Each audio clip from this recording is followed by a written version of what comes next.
Ladies and gentlemen, sports fans alike, welcome to another edition of Bill Swerski, Sports Talk Chicago. One of the couple, two, three best podcasts around. So sit back, grab yourself a cold one and a Polish sausage, park your keister in the French room, and listen to Bill Swerski, Sports Talk Chicago. In Chicago, you know that all sports rock. The Bears, Hawks, Bulls, Cubs, and Sox. Pick your favorite, you can choose. As long as the Packers lose. For everything you need to know, it's Bill Swerski, Sports Talk Chicago. Bill Swerski, Sports Talk Chicago. Hey everybody, welcome to another edition of Bill Swerski Sports Talk Chicago. This is your hosts, Alex and Sean. On this episode, we are going to be talking about the passing of the late, great Gale Sayers. We will be talking about a miracle Bears comeback win. We will be talking about the Cubs and the White Sox heading into the postseason. But first, I'd like to thank our sponsor, the Rockford Ice Hogs. If you're not familiar with the Rockford Ice Hogs, they're the AHL minor league affiliate of the Chicago Blackhawks. What does that mean for you? You get to see the stars of tomorrow today at family-friendly, affordable prices. Sure, the season isn't going on right now because of COVID, but it will be starting up soon enough, and you want to make sure that you head on over to icehogs.com, pick yourself up a hat, shirt, jersey, season tickets for next year, and more. Tell them Swerski Sports sent you. Alex, after today's emotional roller coaster, how's your heart doing? Well, I think it's about back to normal now. I was able to have a nice beer afterwards and try to calm me down after that. But, you know, this Bears team is going to be the death of us. I mean, it really, it really gives us that stereotypical Bears fan from like the Swerski sports fan, that feeling of him pounding the chest as he's having a heart attack. I mean, that's basically what the Bears have been so far. And sure enough, again, that happened. And, you know, Sean, it's funny. When games tend to get really bad, I just say, this isn't worth my time. I'm turning it off. And I feel like in most cases, I probably would have turned this game off for a while, you know, until they started getting back into it. Like in the third quarter when the Falcons went up big. But I didn't. I kept watching because I think in the back of my mind, I'm like, the Bears have come back like this before this year, albeit miracles, but they have. And this is the Falcons we're talking about. So I did not turn it off. I kept watching, and I'm sure glad I did. I was ready to turn it off because, I mean, we talked about this in our preview last week, was that this Atlanta team had a high-powered offense. Matt Ryan threw for 400 yards in both games, the previous two games. They put up a lot of points. They were down. They lost both games, but it wasn't the offense's fault. They went out there and did their thing. It was the defense. Well, I guess the offense, struggled a little bit down the stretch, but they put up a lot of points. Defensively, they couldn't, they couldn't stop teams. And so the key for the Bears to win this game was to put up a lot of points and have the Bears defense just slow them down a little bit. And we were like, and they're also, the Atlanta defense has been pretty solid with the run. And it's so the key would have been for Mitch to have a big game, just like the other quarterbacks. And when it started off, the game was, they were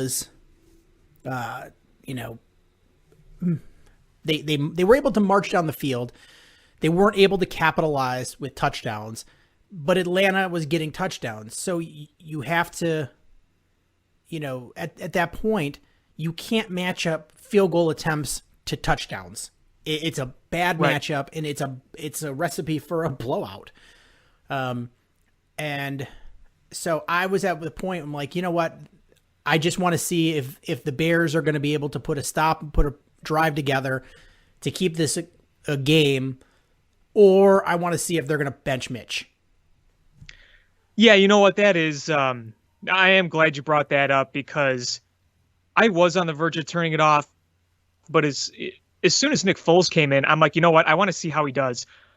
Look, Sean, we all know that this is the elephant in the room, is the quarterback situation. We saw Mitch Trubisky get benched. We saw Bears fans everywhere celebrating, and we saw Nick Foles come in. Look, this is what I'm going to say. I have a lot of things to say about the situation, but having Nick Foles as the backup behind Mitch Trubisky, last year during games, when things weren't going well, we wanted to bench Mitch to send a message. So last year, you would have benched Mitch and brought in Chase Daniel. Now, Chase Daniel, for a backup quarterback, is fine.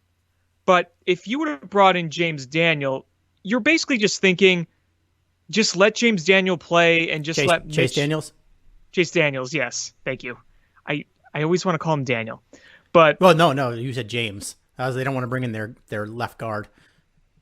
no, I said Chase. I thought I said Chase. Yeah, but then you followed it up with James. Oh, okay. Sorry about that, folks. I get them mixed up. Pardon me. Uh-oh. You're starting to have old man moments. Oh, I know. I'm 26. I'm having old man moments. What is going on? Ugh. But either way, you bring him in and you're thinking, okay, you're just trying to send a message here and he does whatever. But when you bring in Nick Foles, you're thinking you're bringing him in to try to come back and win this game. Now, obviously, no matter what, if you bring in one or the other, the goal is to win the game. But as a fan, let's be real. If the same score, same situation, if you're bringing in the backup quarterback and it's between Chase Daniel and Nick Foles, who do you have more confidence in bringing the team back and winning? It's pretty obvious which one.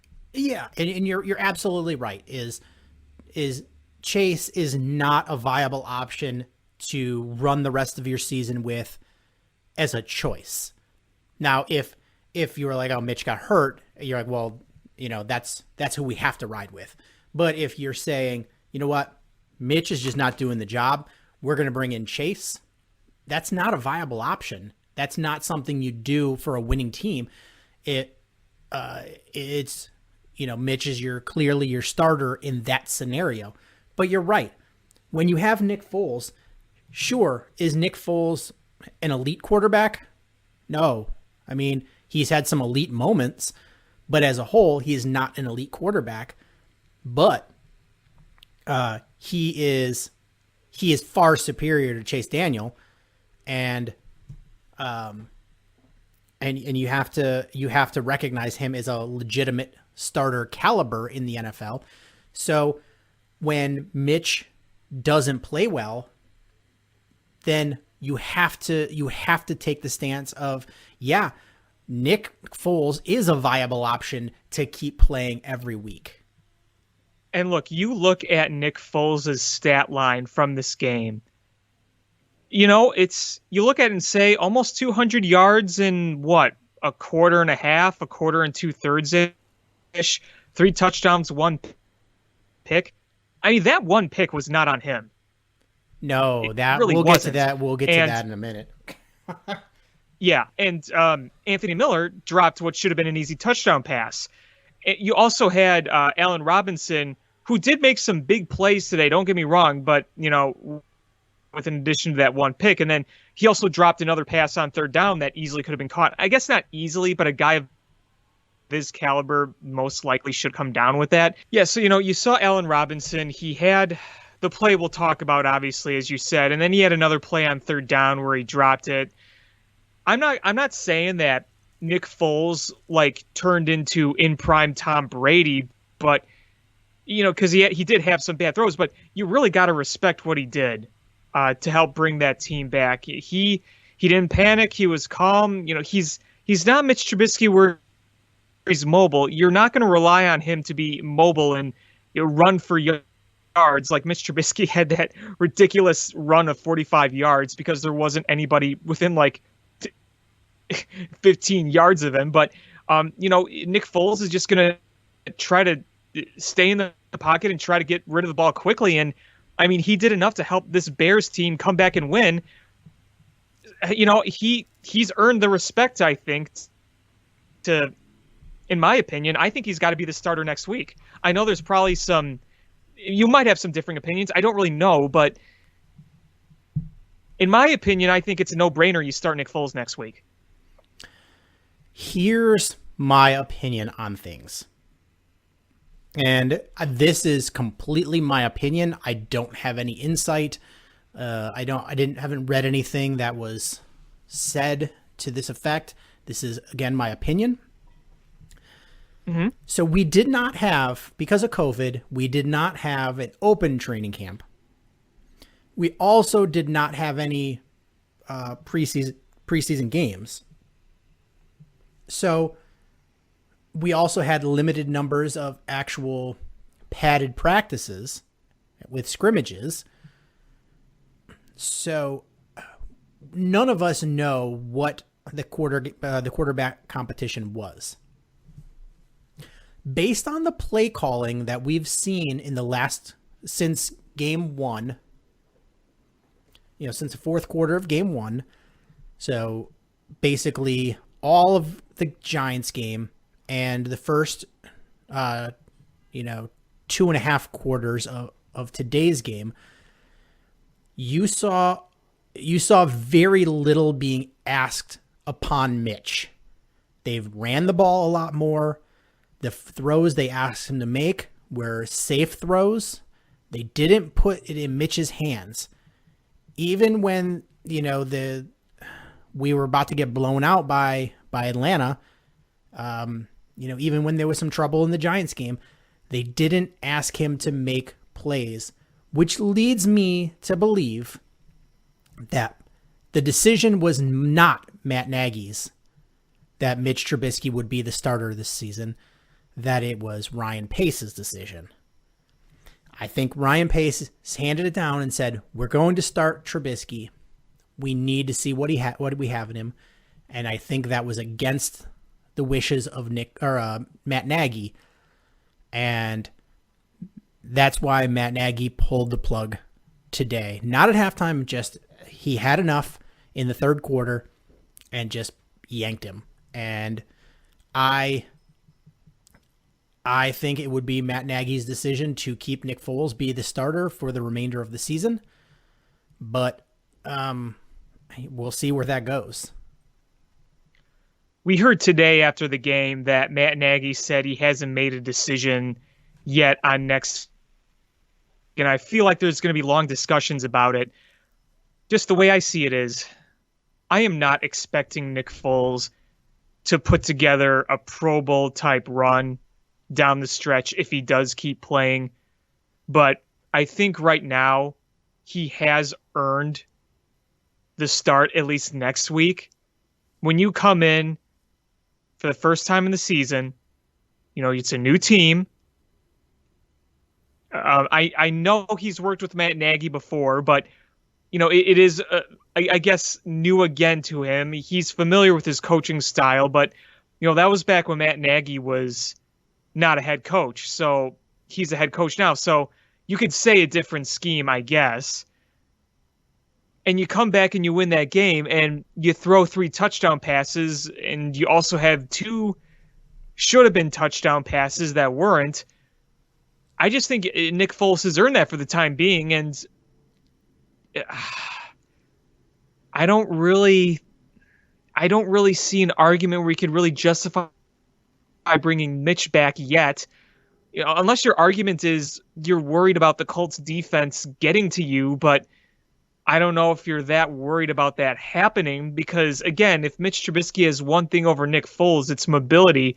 But I mean, even with the mobility, we saw today, Mitch Trubisky's pocket awareness was not good at all. No. And I think I tweeted that no less than 5 times today and countless times last week. Is Mitch has so little pocket awareness, and he doesn't, and sure, he is more mobile than Nick Foles, but he so rarely utilizes it anymore. He had the one long run today, but there was so many opportunities where the pocket was collapsing, and not up the center, but around the edges, where he could have either just stepped up in the pocket or just tucked and ran. and just scrambled for probably 8-10 yards. And that just moves the chains.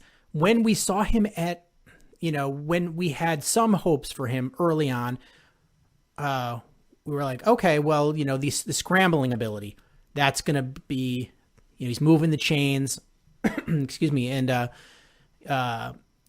that's what's important, where we'll make do by working with what he has. But he doesn't do that anymore. He clearly can. We saw it today, but he just doesn't. And he gets caught by a pass rush that a guy like Russell Wilson would never in a million years get caught by. He would roll to the other side or loop around and make that guy fall down and then, make a pass play. Mitch just doesn't. He just goes down. So he might have all the athleticism over Nick Foles, but he's not utilizing it. And you can throw it at me. Well, he had that really long run today that helped, keep the Bears in it. There wasn't anyone within a country mile of him. Yeah, it was the one time. Like, just stop with that.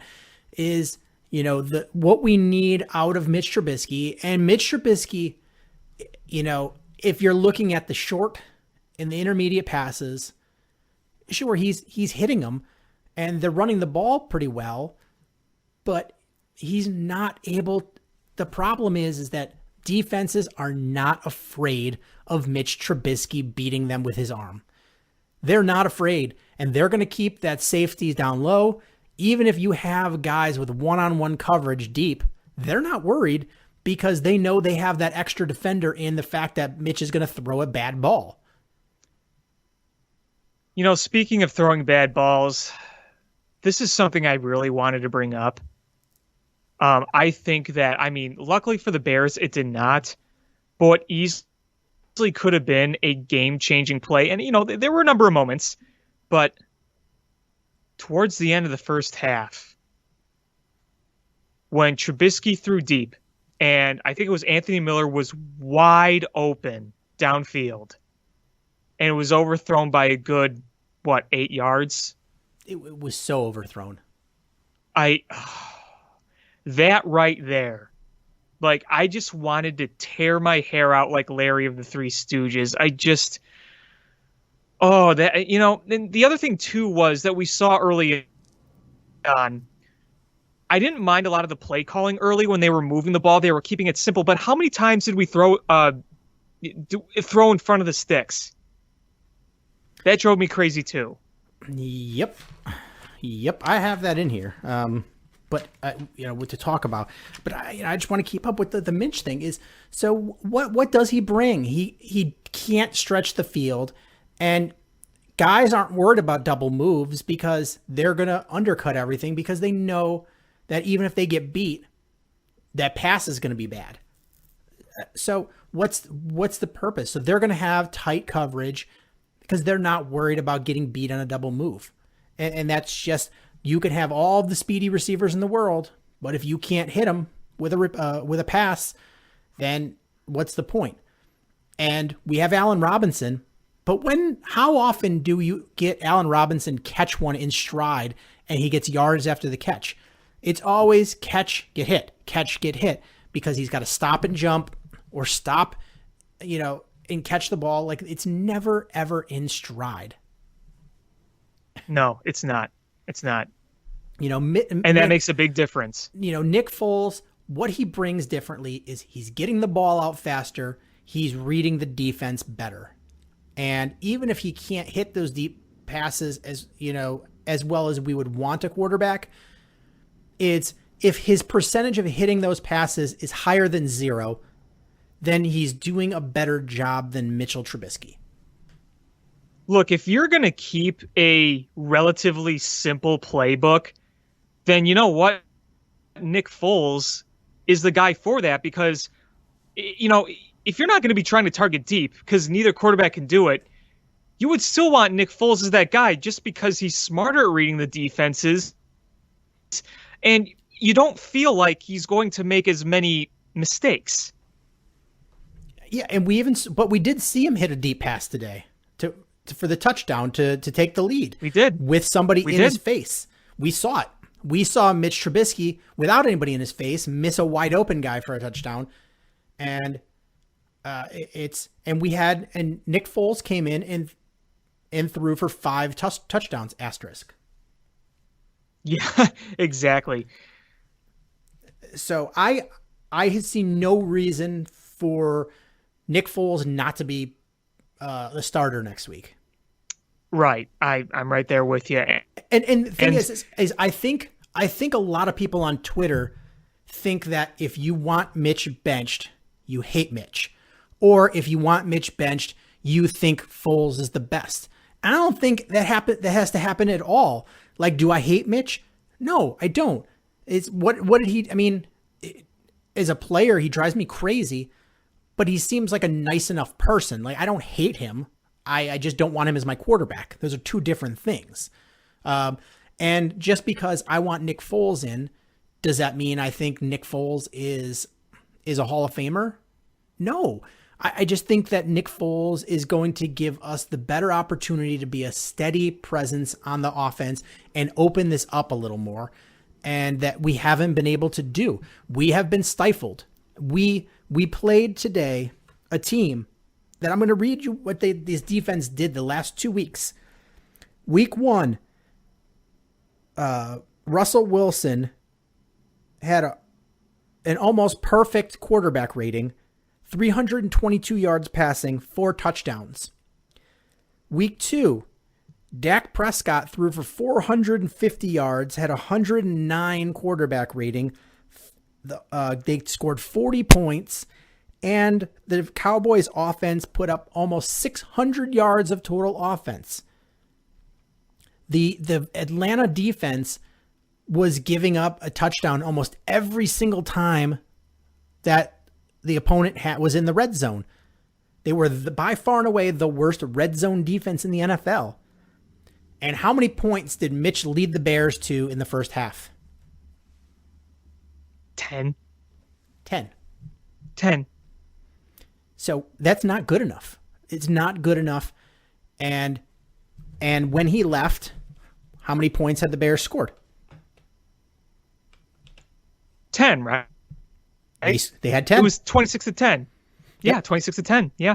So Mitch scored 10 points in 2.5 quarters, and that's just not going to do it. And we were on pace to get for it to be a rout, the decision to bench him was right.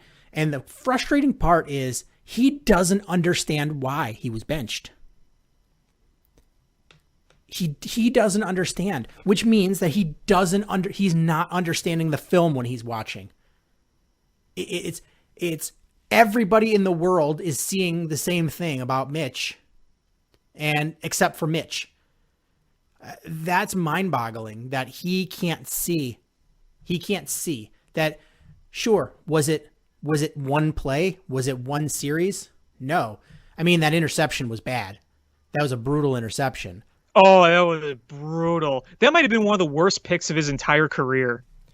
Yeah, that was Cutlerian in its brutalness. And but I don't think it was any one play or any one series. I think it finally was the straw that broke the camel's back. It was a ticking time bomb. And it was going to happen because there was 3 bad quarters against a bad Detroit team. And then last week you didn't have a great performance against the Giants. The Giants are a bad team, and you put up 17 points, and they were all in the first half. You couldn't score in the second half. Mitch Trubisky last week had a 78 quarterback rating, under 200 yards passing, and 2 interceptions against an atrocious defense. I mean, one of them, the one that was, basically the same thing that happened today, where you threw a jump ball and Allen Robinson came down with it and then handed it over to the defensive back. But but still, like, you can't put up you put up 0 second half points and you have to hang on. This defense can't bail you out every time. It just can't. You have to put up points in this league. And Mitch, regardless of what he does, from the 20 to the 20, I don't care, because he cannot put touchdowns consistently on the board. And that just, in today's NFL, is not going to work. I'm really glad you brought up the whole, if you support Mitch Trubisky, if you don't support Mitch Trubisky or Nick Foles thing, because look, it always has to be one extreme or the other when it doesn't have to be. I made it clear, I posted on Facebook, since I don't really use Twitter anymore, I posted on Facebook that they really need to bring in Nick Foles. And I added after that saying, I'm not saying Nick Foles is going to be this amazing savior, but you just, at this point, you have to make a change. And, from a personal standpoint, I don't dislike Mitch at all. Seeing his defeated face on the sideline, it was kind of tough to watch. It was. Even though I fully supported and wanted to change a quarterback, it was tough to look at. And, saying you're a hater, you got to point out the facts. And the facts is, the job is just not getting done like we'd hoped. And when the job's not getting done, you got to make adjustments. Every week we say, well, you know what? The offensive line wasn't blocking. There was no running game. The receivers dropped the ball. Whatever the case is, every week. And it's finally time. We're going to see. Is it all of those things, or was it the quarterback? And don't get me wrong. I don't think this is an absolute flawless team that was just the quarterback away from being perfect. Not at all. But this is a better team offensively than what they've been showing. Yeah, absolutely. I definitely agree. It's weird. Watching this game, seeing just how many things went wrong, I think about years past. What I can say that's really, really great about this team is they don't give up.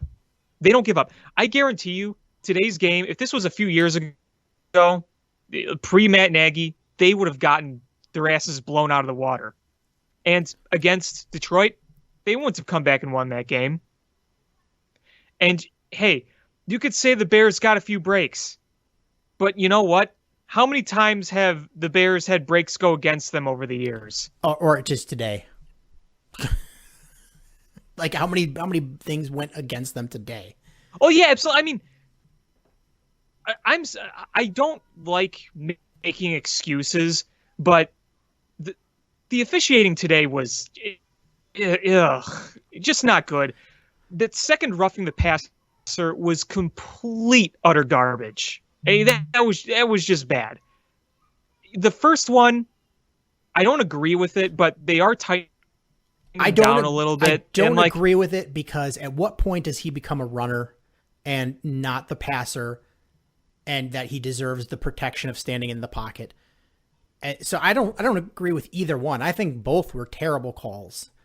Right. I just think the second one was worse. The one, there was a play early on where I'm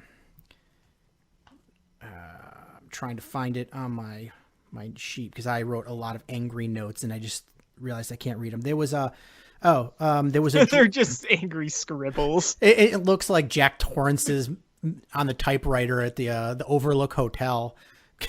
It's just angry. Gonna murder my family. Feeling fine. All work, no play. Make Homer something.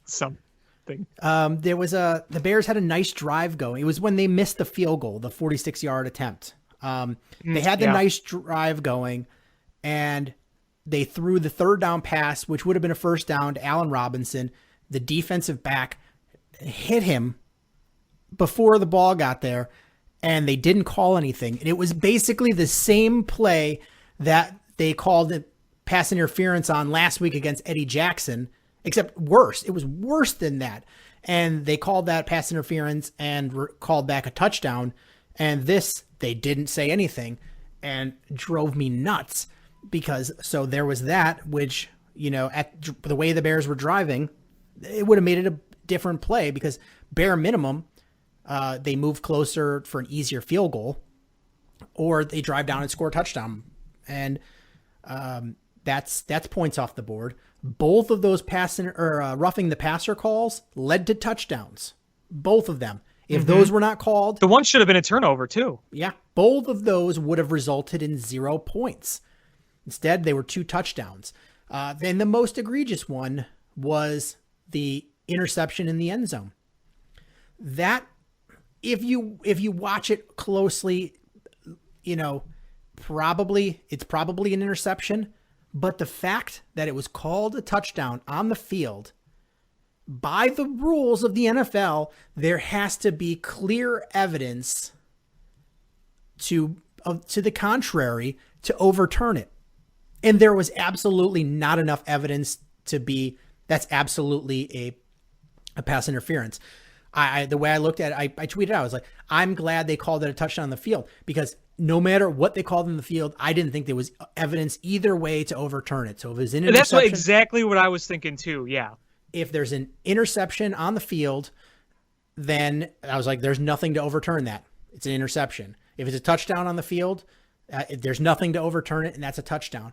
And they overturned it. And if I'm Ryan Pace, I am on the phone with the NFL officiating and be like, I want to understand this. I want to see, like, what is the clear evidence that you had that this was, because that's bad. That is, you know, that has, when you can't get, it's one thing if you call it wrong on the field because things are bang, bang.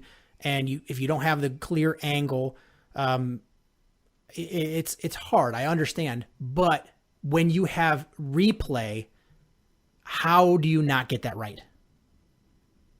It makes you not trust or understand, or it makes you distrusting of the NFL officiating. Yeah, I was thinking the exact way you were doing. I'm like, thank God they called it a touchdown, because I don't think you could overturn this. And then lo and behold, they overturned it. And I'm thinking and then I'm thinking, you know what? It's no surprise, because the calls were going against the Bears all day. But then, you know, after that, when everything turned around, you saw all the penalties against the Falcons. And for the first 3 quarters, I think they had maybe one flag against them, if any. Like, they weren't getting flagged at all. I mean, you credit for them for playing disciplined football, but still, like, you see how that turned. I thought, let me see. I thought they didn't have a penalty until the 3rd quarter. I think you're right. They ended up with 7 penalties to the Bears 10. And there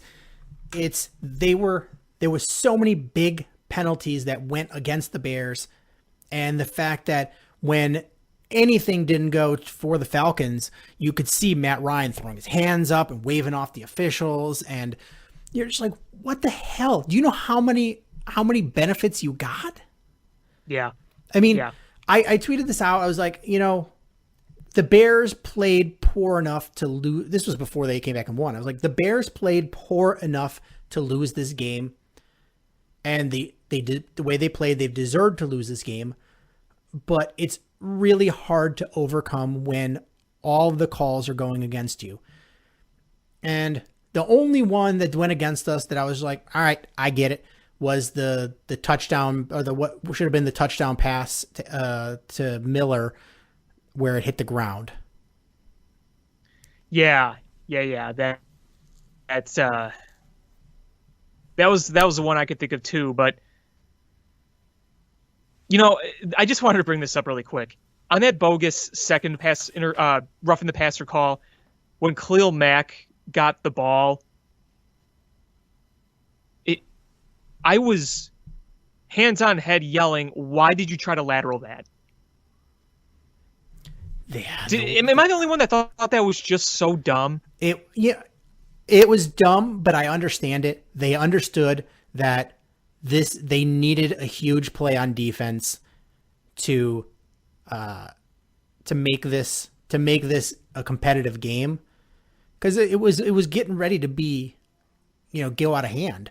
This game could have very easily been a blowout in the Falcons' favor. Very easily could have been that way. And I think the Bears from the sidelines, probably on the defense, went, you know what? We have to make a play.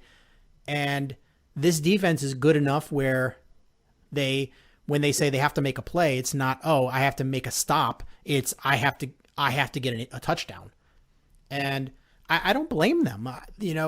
Was it a smart decision? No. And I think Chuck Pagano is probably going to lay into them when they watch the film. But I get it. Is they were trying to score and keep this game competitive. Which, okay, but I mean, they would have gotten the ball at midfield. I mean, that happened at midfield. I just, I didn't like seeing that very much. I'm not saying that I liked seeing it. I'm just saying is, even if you get the ball at midfield, are you trusting your offense? Well, you can now with Big Dick Nick, but I know at the time he was not in the game, so. Yeah, the way that's going, I wouldn't trust the offense either. And you're just like, you know what? We've got to get points. We're having a hard time stopping them on defense. Let's try to get some points, and get back into this game. I understand it doesn't make it a right decision or something I wanted to see, but I understand the mentality. Yeah, that's fair. I won't read too much into it because it didn't matter. Luckily, that those calls did not end up costing the Bears, because as you said, they were playing poorly, but a few of those plays, that game could have been completely different. And had they lost that game, there's no doubt that people would have been talking about those plays a lot, whether it was the roughing the passer calls, whether it was the Allen Robinson interception fiasco, or even the Anthony Miller dropped pass. I mean, those plays right there could have easily been the main talking points of this game had the Bears not come back and won. Absolutely. There's a lot of things that could have been really different if the Bears wouldn't have come back and lost. And there's still a lot to learn. You're thankful for the win. It doesn't change the lessons you need to learn. But in the camp of things you need to learn, it's very clear that a lot of the Bears receivers were taken mentally out of the game, because in the third quarter, you saw a lot of drop passes. Even if they weren't the easiest of passes, if you get two hands on the ball, you need to catch it. There was a lot of drop passes, and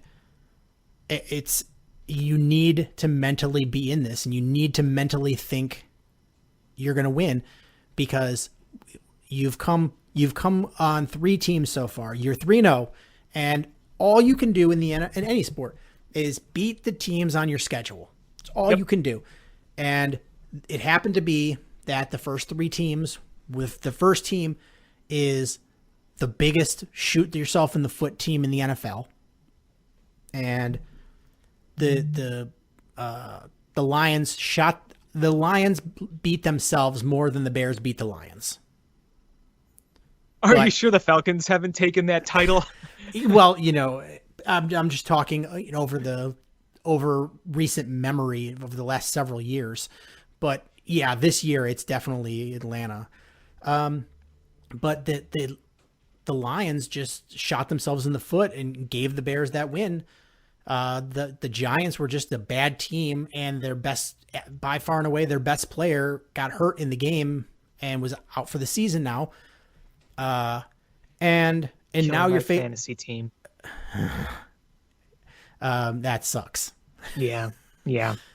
And then this team, not only was there two out of their top three receivers were out of the game, and two out of their top three defensive backs were out of the game. and they were chokers. And sure, they could have all the confidence in the world after they scored really quickly against the Bears and they were winning big. But the minute the Bears started creeping up, I guarantee you that everybody on that team started to feel a little bit of pressure. You know, hey, all we have to do is hold on. And when you're trying not to lose rather than trying to win, and you've already feeling the lack of confidence after what happened last week, you know, it's real easy to start choking. And that's exactly what they did. Sure, the Bears made the plays, but the Falcons opened the door for you. When the schedule gets harder, it's going to be a lot harder to beat a good team by waiting for them to make a mistake. Absolutely. And it's actually kind of weird. It's kind of eerily similar to the Detroit game and this game. Everything started after a missed field goal. The Lions missed theirs with 26 points, and the Falcons did today. And then you had 3 touchdown throws in the fourth quarter. Obviously, one was Trubisky, one was Nick Foles, but you know, the way things had kind of gone with the Bears season so far, it almost, and with the way that things have gone, the Falcons so far as well, you felt like there was that outside shot when they missed that field goal and you started to see some plays being made offensively. But yeah, like you said, when we get some better teams, I mean, next week, we're going to be playing a Colts team that I think is pretty good. Yeah, I mean, the Colts team is pretty and the good. Giants. The you play Tom Brady. Yep, you got the Buccaneers. Tom Brady is not gonna fold at the end. You're gonna be facing the Rams, and you know they gave up some big plays today, but man, they could score some points. The Saints, the Titans, those are teams that aren't going to crumble. The Vikings, they're crumblers. The Packers are not going to crumble. You know, not all these teams are going to crumble. That's why you need Nick Foles. Is Nick Foles the savior of this team? No. Is he going to be your franchise quarterback for the next 10 years? No. But he's going to be consistent enough to keep your offense going, and so you don't get in a hole. Is the Bears defense? The Bears defense did better to slow down the Falcons than I was expecting. I thought they would give up at least 28, and they didn't. And so kudos to the Bears defense, and that was with referee help. The Bears defense, other than there's some big plays, and having difficulty stopping Calvin Ridley, they did a pretty decent job, especially in the second half. So your defense can keep you into most games. You just can't put up the Mitch 17 points, 18 points, 20 points. You need to be putting up 21, 24, 27 points. And I think Nick Foles is 3 to 7 points better than Mitch Trubisky. Well said. And you bring up the defense, and I noticed a lot of people were talking about the defense, and people were pretty frustrated with it. Now, in the first half, it gave up a lot of big plays. I mean, the first play offensively for the Falcons was obviously that big play by, I think that was Calvin Ridley that made that catch where he just burned Eddie Jackson. And Eddie Jackson probably, yeah, exactly. And Eddie Jackson arguably had his worst day as a Bear. I mean, he was really struggling today. And you let Todd Gurley make some plays. You let their running game. I really think they're missing Eddie Goldman big time. And the run defense just is not what it's been the past few years. Because the past few years, they've been able to absolutely bottle up the run. But now not so much. But what I'm going to say is the way they really knuckled down in the second half. And there were some big drives by the Falcons that looked like they could easily be ending in touchdowns, but held them to field goal attempts. I look, you held the Falcons to 10 points in the second half. All things considering, I got to say that's pretty good. No points in the fourth quarter, and this to me was the best game for the pass rush because they were able to get to the quarterback, and you could have more sacks if, they didn't breathe on Matt Ryan and they flagged him, but Or I thought if they called holding calls when Khalil Mack was held. that's never going to happen. It's just not going to happen. Is there a memo around the league you can't call holding against Khalil Mack? Yeah, I think Roger Goodell just in his basement was just bored one day and he's sitting there twiddling his thumbs thinking of some rule, and he was I don't know, reading a Sports Center magazine or something, and there was an article about Khalil Mack. He's like, Khalil Mack, and then there's another article about the refs discussing holding Khalil Mack. You know what? I proclaim that people will be allowed to hold Khalil Mack and it shall not be called a penalty no matter what. And then he stamped his approval with his old-time stamper on the document. So, yeah, that's got to be it. But he melted wax and put his seal on it. And that seal he put on was just an old Maker's Mark bottle he got. But yeah, I think that this was far and away the best game for the pass rush today. They put pressure on Matt Ryan, and look, his final stats of the day, 19 for 38, 238 yards, 1 touchdown, 1 interception, that interception being the game sealer. You look at those numbers, you're like, that's not spectacular. Matt Ryan's a guy that's capable of putting 300-plus yards up and 3+ touchdowns, and he did neither of that today. Yeah, you're absolutely right.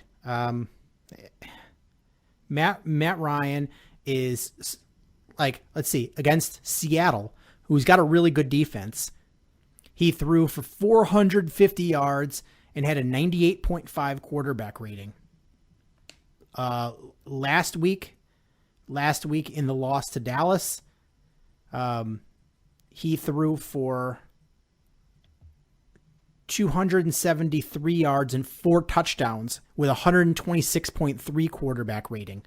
So the Bears defense, they gave up some big plays, but they did some good stuff. You're right. They held him. His quarterback rating for today was 67.7. That ain't good. Oh, I'm sorry. Phone ringing. Sorry. You can cut this out. No, it's staying. Oh, you sure? You don't want the phone? Nice old time landline. Okay, it stopped. Yeah, so the Bears, when you look at some of the big plays, the explosive plays that Atlanta was able to get off, you're like, man, I'm not used to seeing this since the Trestman era, but with a Bears defense. But this is a really potent offense, and you were able to hold their quarterback and their offense, especially late in the game when you could have easily just folded. Yeah. I'd also like to add something to the Matt Ryan stat I told you about. I said he had 238 yards on the day passing. If you take away that, obviously you can't just take away a play, but all I'm saying is if you factor in that one play to open the game, or at least open the offensive play for the Falcons to Calvin Ridley, if you take that play away, he would have been held to 174 yards today, the rest of the way. This is Matty Ice we're talking about. So I feel like, yes, the Bears defense is not quite as fierce as it was a few years ago. And I do agree that they can get really soft sometimes. And I'm not saying this defense is perfect or the best in the NFL, but I feel like people might have been a little hard on it. You know what? The Falcons are a very good offensive team. What I learned from today's game, and it's not that I didn't know it, it just really hammered it home, is that you can have a lot of glaring holes on your team. If you've got a legit quarterback, you can mask a whole lot of them. And when you don't, everybody else needs to be perfect. Is we are so used to having to have perfection on defense to win a game because our quarterbacks historically have sucked butthole. We just have to assume, well, the defense has to be perfect. We have to give up less than 16 points, period. And we win 17-16. That's not how this is supposed to go. You look at how many bad defenses New England had but Tom Brady bailed them out. Look how many bad defenses Green Bay has had that Aaron Rodgers has bailed them out. Look how many bad defenses New Orleans has had that Drew Brees has bailed them out. Matt Ryan has masked a lot of bad defenses in Atlanta. It's when you have a good quarterback, it masks a lot of things. It makes your wide receivers look better than they are. And the Bears are a team that doesn't have a quarterback, so they have to have perfection. Their wide receivers have to do above and beyond because they have to make the quarterback look better. Their running backs have to be better because they have to, play action doesn't, you're not going to open up holes with deep passes. It's frustrating because your quarterback play action doesn't work because nobody's biting on the pass. They're just going to buy in on the run. And if you end up passing, you're probably going to have a shitty pass anyway. Yeah, you could also add on top of that as well. You can say Bears fans have seen some historically good defenses, so we want to hold our standards to that. We saw 06, saw 2018. Older fans saw 85 and the whole 80s Bears regime on defense, and we've always been a historical build on defense type team. And I'm not here to, again, I'm not trying to say that this Bears defense is perfect by any means. It's kind of weird because you see a lot of annoying things the past 2 years on the defense. They always give up that long, grueling 90-plus yard drive, it seems like. They give up some really big plays that you just didn't see a few years ago in 2018. But, all in all, if you actually just... And again, numbers in the NFL can be more deceiving than any other sport there is. But you actually take a look at the game logs and you look at the points given up and you say, they're still not giving up that many points. So it may not look as dominant. It might not be as dominant as a few years ago. It might not even be top 3. But, calling the defense terrible is obviously far, far, far from the truth, or even bad.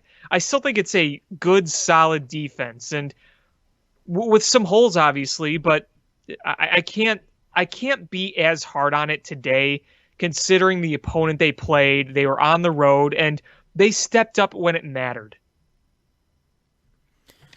Yeah, and some of the play calling, it makes me wonder as well is how much last year has been bad play calling, and how much has it been bad play calling because you've been handcuffed by Mitchell Trubisky. And I don't know the answer to that yet. We'll find out.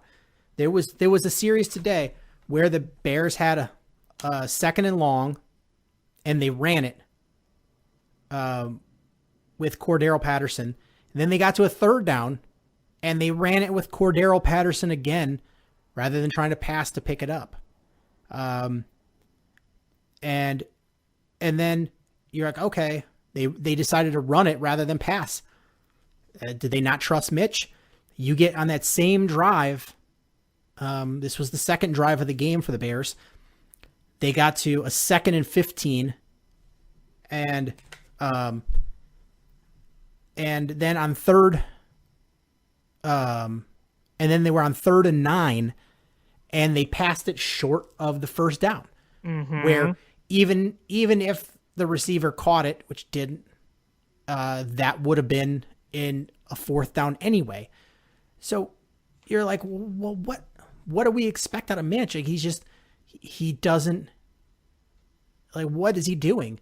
And, I wonder, I guess we're going to see if Nick Foles stays at quarterback, are we going to see better play calling out of Matt Nagy because he trusts Nick Foles more? Well, that's going to be remain to be seen. And, I think we look at all the different issues across the board with the Bears offense. And as I say, it's not just one singular thing. It's not all the quarterback. It's not all the offensive line. It's not all Nagy. It's a ratio of all those things. It's just a matter of how much is which and how much can you improve in one area. Can improving the quarterback play make enough of a difference? Down the stretch, we got to see.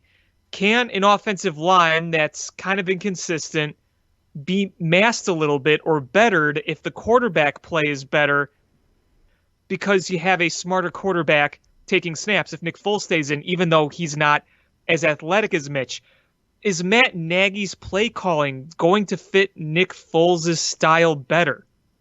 We'll see. Will Nick Foles be able to just command this type of offense? Down the stretch, we'll see. A lot of questions to be answered. What's very fortunate for the Bears is that we are in the middle of figuring so much crap out, and yet they're 3-0. It's a lot better to figure out a lot of bad things being 3-0 than being 0-3 or 1-2. Right, because especially if you're 0-3, you're kind of panicking. Where 3-0, I feel like you're just a bit calmer. You're a bit more focused because you're not as timid, because you're thinking, we got to figure out now, or our season's over. Where at least if you're 3-0, you're saying, you know what? We've been able to win, but we still got to figure things out. So let's buckle down, figure a few things out, and continue to have that drive to win, which they've had. Like I said earlier, you would have seen so many other Bears teams just fold in this situation. And I think if there is one thing that makes this Bears team under Matt Nagy stick out than many of the others, it's the fact that they don't give up. Do you think a Mark Trestman-led team like this would have won this game? Absolutely not. No. You think a John Fox team would have? No.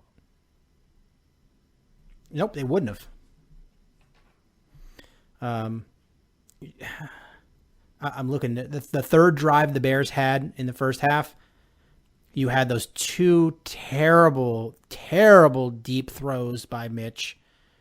And at that point, you were like, all right, the Bears need to open this up. And I know for a fact that Matt Nagy understood what the game plan needed to be to beat the Falcons. The Falcons were losing because of explosive plays, big plays that they couldn't stop defensively. And that is what beat them. That's how Cowboys beat them and came back. That's how Seattle beat them. And you needed explosive plays because they're vulnerable for the deep ball. And Mitch just couldn't do it. And so you saw a much better Falcons defense because they were able to play within 20 yards of the line of scrimmage and not have to defend the entire field. Mm-hmm. And that's a big difference. That's a big difference. It is, yeah, absolutely. We lucked out at the end of the first half when, Atlanta they were trying to put their foot down on the Bears' throats, and man, they mismanaged the clock in a Matt Nagy-like fashion. Oh my God, yeah, that was brutal. That was absolutely brutal. And the Bears couldn't capitalize on it.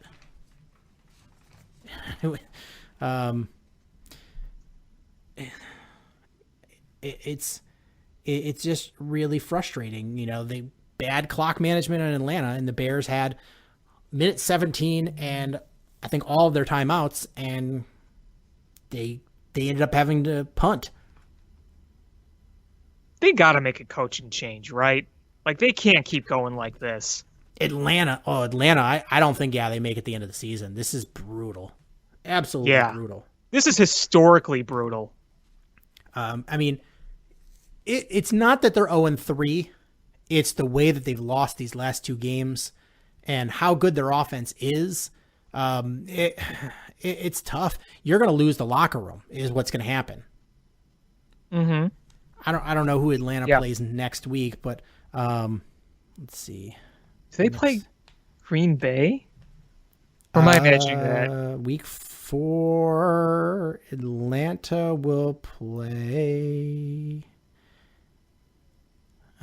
Green Bay on Monday night. That's what I thought. If they lose to Green Bay in a bad fashion, I just feel like that whole team implodes. Yeah, I mean, it's just crazy. Let's see. Got to talk about Tariq Cohen. So we all saw Tariq Cohen. I didn't see the guy get shoved in the back. They say he got shoved in the back. Regardless, he hit Tariq Cohen. He slid into his knee. I feel like he could have avoided that. But Tariq Cohen tore his ACL and is done for the season. Yeah, and the thing is, as we said before the season started, that position does not have a lot of depth. So I think you're going to get Cordero Patterson, continue to get him more plays in the backfield and plays like you would do with Tariq Cohen. And probably Ryan Nall will be called up. I don't know if there's anyone else available, any veterans to bring in. Let's see. Because Devonta Freeman just went somewhere. He probably went to the Giants, I'm guessing. But, I think it was the Giants, yeah. Because that would make sense without Saquon Barkley. But you're not going to pay him. You're not going to pay him to be, the secondary back, the scat back. Right. I don't know who's still available. You're going to have to look on people's practice squads and see if they're trying to keep anybody that's interesting. I don't think if you're going to be competing, Ryan Nall is that guy, because no. Montgomery is not getting a ton of carries, and you need that slick back, and you don't have it. Ryan Nall's not that guy.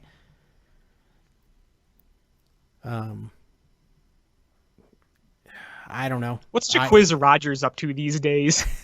Yeah, I don't know what they do. I don't know who's still available. But is Jordan Howard still available? You're right. I'll give you a draft pick for Jordan Howard. Yeah, I just don't know what you do and who's available. I didn't even look. But I have a feeling that they'll bring up Ryan Nall made the squad. So, they'll probably try to claim somebody off of somebody's practice squad, I'm imagining. Oh, who was the guy in 2018 that Nagy seemed to love so much? I don't know. Oh, Taquan Mizell. That's what I was thinking. Oh, oof. Didn't he retire? I don't know. I thought he retired. Maybe. Yeah, I don't know. It's brutal. It's a tough loss. Is it the same as losing Khalil Mack? No, but it's still a hit. You don't want to see anybody get hurt for the entire season and be out with the ACL, especially when that's speed and shiftiness is what they do. Yeah, I mean, having a guy like him, even if he hasn't put up huge numbers lately, that's a guy where his agility and his versatility allow you to do quick little plays, and if you don't have that available, that kind of sucks. Yeah, and who knows what he looks like when he comes back, Yeah, exactly. Who knows? So yeah, that's obviously a tough loss. And, the running game today, just to comment on that quickly, You didn't see a whole lot of it, but I do have to give a shout out to Montgomery because his runs late in the game were pretty clutch. He was able to help set up the go-ahead scores, and he was able to put the game away. It was awesome when, they get the interception from Gibson, which was awesome, by the way. They get the interception. You got about a minute left, and you say, you know what? If you could just get a first down here, then the game's over. And first play the Bears have on offense after that takeaway, Montgomery is able to go around and get that first down and put the game away. So I got to give him props for that. Yeah, I mean, I'm not taking anything away. It's just, you need that another back. You do, yeah. I'm not saying you don't. I'm just pointing that out.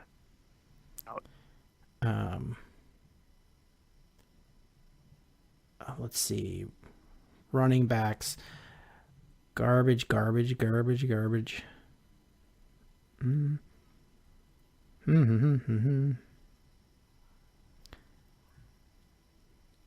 There's really, I'm looking at the list. There's really nobody good was good. Oh, Taekwon Malzell is available. Hey, Matt Nagy's going to have a big grin on his face. He's going to call him up and be like, hey, you want to come back? You want to come back to me? I'll play you a lot. Pulled Darren Sproles out of retirement. Yes. Matt Nagy, if you try to do either of that, you just see Ryan Pace enter the room and just tackle him.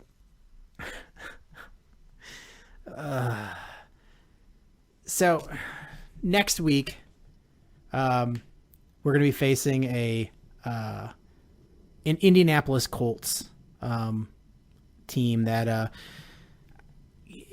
are they world beaters? No, but I think they're a more well-rounded team than what we've seen so far. I mean, they're clearly better than the Giants. Talent-wise, are they as good as Atlanta? On offense, absolutely not. But defensively, they're probably the best team we're facing so far. Yeah, I mean, I think they're the overall best team, no doubt, that we're facing. You saw, I mean, today they had a runaway win, but I don't know how much of that to put on them being good or the Jets just being bad. And I want to take Dan Bernstein to task because remember how he called the Bears every variation of the name stupid because they didn't keep Ryan or Adam Gase as their head coach. And that guy has been brutal. Yeah. Not great. So not good. I didn't watch the game, but I don't even know how the Colts scored 36 points. Rivers threw for one touchdown. And I think they had several turnovers to score. And their leading running back didn't even have 60 yards. Man, the Jets. Darnold had 3 interceptions. I feel bad for that guy. I don't know what they have in him. Is it Gase that's holding him back? Man, you want to talk about a dumpster fire team right now? Yeesh. The Jets are an absolute dumpster fire. Absolutely. They got to be last in the rankings, in power rankings. Yeah, that team is just brutally bad. So the Colts last week beat the Vikings and beat them pretty good. They held Cousins to 113 passing yards and a 15.9 quarterback rating. There's another team that's been pretty bad, and that affects the Bears, is the Vikings are 0-3. Yeah, and then week 1, I want to say the Colts lost. I don't think they were. They lost to the Jaguars. Right, yeah. Because they got beat. That was like a weird anomaly, and I think a ton of people lost in their suicide pools because I think a lot of people were like, oh, the Colts are going to beat Jacksonville just because Jacksonville's terrible. And right. Gardner Minshew threw for 3 touchdowns and 142.3 quarterback rating. So I mean, the Colts are a team. I think they're very well coached. I think it's a well put together team. They've got some big wins under their belts. Are they a team that you're like, oh man, I'm terrified of them? No, because you know what? Phillip Rivers is a statue. And if you put the pass rush that you had today on Phillip Rivers, you're going to get to him. Yeah. And Matty Ice is still, he's not a speedster, but he's much more nimble than Phillip Rivers. And Phillip Rivers was a statue when he was young. And, I just think defensively, you're going to want to have a Nick Foles in there because I think Mitch could have a brutal game if you put him back in this. I agree. That's why you just got to keep Nick Foles in there. I mean, your next 2 games are games that you can win, that are winnable, but you need your offense to put up some points. It's one thing if the next game you're against a team that you do very well against, like as another Lions team where, if you were playing the Lions again and you feel like, you know what, Mitch has had a good success against the Lions in his career. If it's the Vikings where you're like, we feel like we dominate them, we give Mitch that opportunity. I just think that these next 2 games are games you could win, but you need a good offensive outpouring. And you can't afford mistakes, that's for sure. Especially next week is I just think that Mitch could have a bad game. Yeah. And where he costs the team the game. And I don't see that happening with Foles. Foles may not put up huge numbers, but I just don't see him costing the Bears game. Right. Yeah, that's pretty much how I feel. And if you can start off 4-0, I mean, what are the percentages of teams that start off 4-0 and making the playoffs? Is it like 98% or something ridiculous? It's got to be pretty good. So I just, I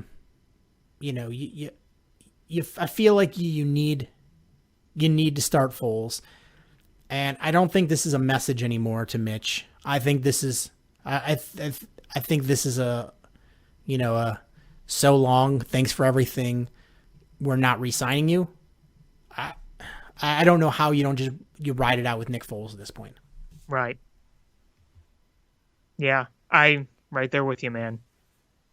Is there anything else about the Bears game you wanted to talk about? No, I think I've pretty much said everything. The last Bears thing I wanted to talk about is we mentioned it in the opener. Gale Sayers, one of the best Bears players we've ever had. He passed away this week, and it was sad. He was older though, and from what I understand, there was some dementia type issues. Yeah, it sounded like it was pretty bad the past few years. And that's tough. Anybody that has had a family member go through that, it's such a tough tightrope to walk, because you're like, I love this person, I don't want them to die, but you're like, what is their quality of life? They don't know. There's so many cognitive issues that you just kind of pray for them to pass, to just end the suffering. And it's so tough. You're like, you feel like a bad person for wishing that on a family member, but if it was a pet, you would probably, put them down. Yeah, it was really sad to hear just how fast he declined, because I remember seeing him throw out a first pitch at Wrigley Field in 2014 for Wrigley's 100th anniversary, and he still looked fine. And then we saw him last year at the 100th anniversary. He was in a wheelchair, and including my grandmother, had some very close family members succumb to dementia. And one very sad thing about it is the decline can just be so sudden, like the drop of a rock in a pond. you could just fall off like at the snap of a finger. It's It's sad. It's really sad, and he was a good man, and it was before my time. I know I'm ancient, but it was before my time. I grew up just watching clips of him, and I grew up in the Walter Payton era, and everything was, well, he's great. We're comparing him to Gale Sayers, and as a kid, one of my favorite movies was Brian's Song, the original, not the crappy remake, but the original. Chronicling his friendship with Brian Piccolo, who did pass away, and it's just really sad. It's sad for the organization. It's sad for his family. It's sad for us fans, and I've been meaning to get a new jersey, and I always hate getting a current player jersey because you don't know if they'll start sucking or if they'll get traded or sign away. Yeah, I got a Jordan Howard jersey, dude. Well, if you have a Mitch Trubisky jersey, you can start using it as a car wash chamois. Yeah, I don't have one of those. But I'm like, you know what? Like, I'm gonna get a white Gale Sayers jersey. You know what? I was thinking that I want a Gale Sayers jersey as well before he died, because I always really liked him, and watching the highlights, it's amazing what that guy could do. And I have no doubt that in today's NFL, he'd still be able to succeed. He was that nimble. He was that fast. He was that athletic. My grandfather, who I showed you the footage of the 63 championship game, he was lucky enough to still have season tickets during the Gale Sayers era, which was after that championship. And he was there when he scored those 6 touchdowns. He got to be there. He got to look right at it, just a few rows above field level. And that is one of the great all-time performances in NFL history. And I can't imagine what it was like actually being at Wrigley Field that day and watching that performance. And when I heard that he died, the first thing I did after work is I watched Brian's Song. And what a terrific movie, and one of the best TV movies of all time. I mean, it was so impactful that they even put it in theaters. It was that good. If you're listening to us and you for some reason have never seen Brian's Song, the original with James Caan, is watch it. And if you don't love it, I don't want to know you. That might be the most meatball thing I've ever said, but I just don't want to know you. I don't want to know you exist. You can exist. I just don't want to know about it. It's such a fun movie to watch, and it's very, very, very emotional. His speech at the end where he says, I love Gale Sayers, or I love Brian Piccolo, where Gale Sayers says, I love Brian Piccolo. Oh, it's always so moving. And one of my favorite scenes is very early on in the movie where Brian stands up, starts singing, and Gale Sayers scoops up his mashed potatoes and puts it on the seat when he sits down. And I love that scene so much. And another thing I love about that movie, Jack Warden as Coach Hallis, as George Hallis. What a great performance that was. Yeah, I might have to watch that tonight. I've been in the scary movie mode, just gearing up for October. Pre-gaming Halloween month, but I think I might have to slip in Brian's Song in remembrance of Gale Sayers. Yeah, you have to now. I mean, yeah, we've such a classic. He's gone. Brian Piccolo's gone. He was my age when he passed away, Brian Piccolo. I know. He was just way too young. And what a horrific, I can't imagine how awful that must have been. So a little bit of moment of silence for Gale Sayers.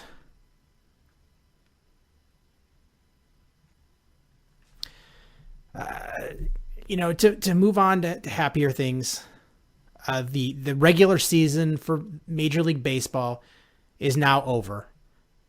We made it. There was a lot of hitches in the get along of early on. The Marlins and the Cardinals really really had a rough time with the COVID, but the season's over, and both the Cubs and the White Sox are in the playoffs. Yeah, final game ended today between the Cubs and the Sox, and 60 games is now over. The Cubs won the NL Central, their third NL Central title since 2016, and in typical Theo era fashion, they clinch with a loss, so they don't actually get to celebrate after a win. I mean, they've done that pretty much every time except 2017 when they clinched in St. Louis. But, last night the White Sox beat them, and they clinched with the St. Louis loss to the Brewers. Hey, it feels good. I know the season is weird and it's unorthodox, and you might want to put some asterisks somewhere, but it feels good to be division champs again. It feels good to know that you were at least able to squeeze out a division title from this team that has just been really, really strange. And now we get to avenge 2003. Yeah, I know. And in my best LeBron James, there's not one, not two, not three, but there's 4 teams from the NL Central in the playoffs. And what? The Brewers are sub 500, I believe. I believe they are. They got into the playoffs because the Giants lost today. There was a lot on the line today. Well, they're just gonna. I mean, they're cannon fodder for the Dodgers. Yeah, well, we'll see. Weird things happen. I mean, matchup wise, yeah, I would imagine the Dodgers are going to be able to take care of that. But, the postseason is going to be interesting. It's going to be a weird ride. It's, Yeah, I'm looking at the matchups here. It's round 1, Dodgers, Brewers, Padres, Cardinals, Cubs, Marlins, Braves, Reds. And I'm going to be honest with you, that Braves-Reds series could be a real good one. Yeah, great pitching, great offense. If the Reds pitching, if their studs act studly, they've got the potent offense. The Braves are just a really good team. That's going to be a fun series. I'm looking for the Padres to annihilate the Cardinals. I'm hoping. Never count the Cardinals out. And I don't know I have no idea what to expect with the Marlins against the Cubs. It's going to be I don't know, because of the way the divisions in the schedules rounded out this year. I don't really know much about the Marlins. Well, just talking on the Cubs as a whole, going into this postseason,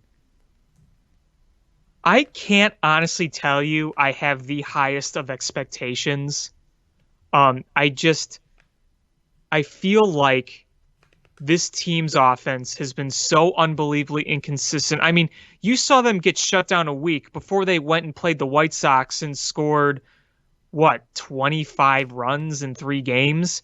I mean, we've seen that kind of thing all year, and I am not the biggest believer in momentum going into the postseason. I think when you get into the postseason, for the most part, not always, but for the most part, it's just you hit reset.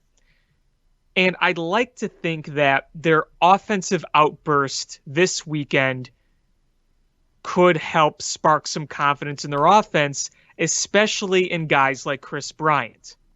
And also, pretty big news today, Jose Urena is injured. And so is Starling Marte. Those are 2 guys that are a big part of that Miami Marlins ball club. So I think the Cubs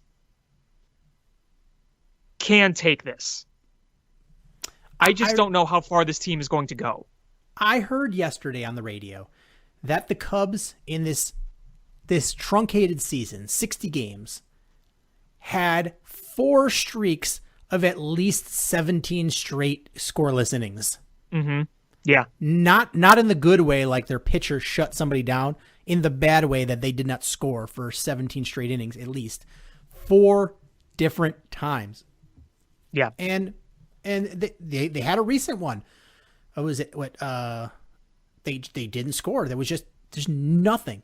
And we've talked about it before, is the 2 best hitters on this team have been Ian Happ and Jason Hayward. Mm-hmm. And Ian Happ has really, really struggled as of late. He's cooled off a bit. Yeah, there's no doubt about that. And looking at this, so going into the playoffs, this is not early on. They'll find they'll get better when let them heat up. Here is going into the playoffs, what your team OPS, your player OPSs are. Kyle Schwarber on the season, 701 OPS with a 188 batting average. He is, this season, the 60-game stretch is the worst 60-game stretch in his career. And that includes when he got sent back down to the minors. Yeah. Chris Bryant is batting 206 with a 636 OPS. That's unworldly terrible. And imagine what it looked like before the series. Yeah.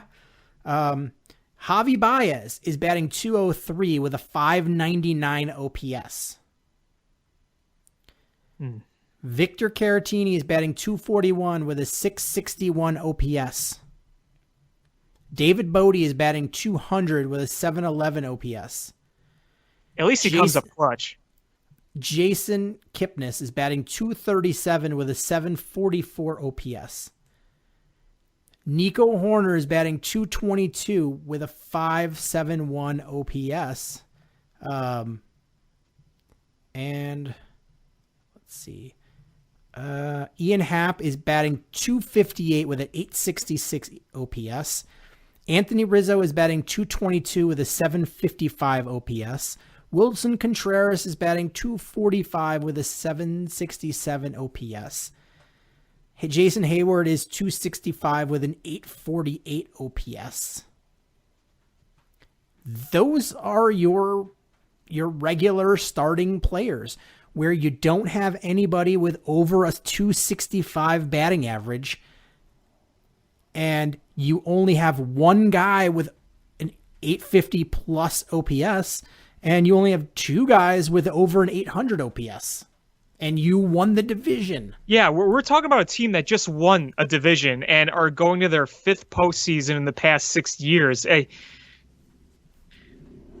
I look at the team and I say, well, if you want to go on a run, you're going to need your pitching to be good. You got Yu Darvish. You got Kyle Hendricks. In the bullpen. The bullpen as a whole, now I'm not going to count today because we had an MLB debut. Kid's 21 years old, and then you had, what's-his-face come in, Brad Underwood, who just hasn't been in any high leverage situations, or he won't be. They gave up a bulk of the runs, but Jeremy Jeffress has been their best reliever. Craig Kimbrell, I don't know how comfortable I feel with him, but ever since that, Gerbil Glove awful start, he's been much, much, much better. The velocity's been there. He's missing more bats. He's getting more with outs. Jeffers having some struggles lately. I wonder if Craig Kimbrell will get another saved opportunity. I'd still keep Jeffress where he is. I know he hasn't been quite as sharp, but I don't know if I'm ready to make that leap yet. I don't know. So it's tough, man. And I know, and I know you said something correct earlier, that once the season ends, it's just a reset, and none of those batting averages matter. It's what you do in the postseason, but I just don't have a ton of confidence that that the Cubs bats are going to come alive in order to do any damage in the postseason. I'm not comfortable with anybody after their top two starters. I just, the Cubs very well could do something in this postseason. I'm not betting money on it. The Dodgers, sure, I think they could beat the Brewers and the Reds and the Marlins and the Cardinals, but I think all of those teams lose in the first round. Now, can they beat the Padres, the Braves, and the Dodgers? That's the question. You got to go through some real tough teams if you're gonna make a serious run for this. That Braves team is really good. They can hit, man. That team can hit. The Padres, that's a team that's doing really good too, and the Dodgers are just a perennial juggernaut team, and that's just the National League. Yeah, the way I see it is, I feel like they can beat the Marlins. I'm not as worried about being I'm not saying they're definitely going to, but I think they could definitely win that first round. It's after that where things get really fuzzy because, look, the first round, you play 3 games, and your first 2 are Yu Darvish and Kyle Hendricks. If they can do what they do, then if they can do what they do, if they don't completely fall apart, if they pitch well, you won't need that many runs. And, like I mentioned, their ace, or one of their top pitchers, is hurt. But, they still have some notable arms. Not that anybody really is familiar with them, but they got some young, notable talent in that rotation on Miami. Sixto Sanchez, 21 years old. He had a good year. Sandy Alcantara, you might remember him from his Cardinal days. He's looked good. And their bullpen overall, former Cub Brandon Kinsler is having a pretty decent year, though he's not missing a lot of bats. He's getting a lot of contact outs. But Brad Boxberger, he's a veteran and he's a solid reliever. James Hoyt has been really good.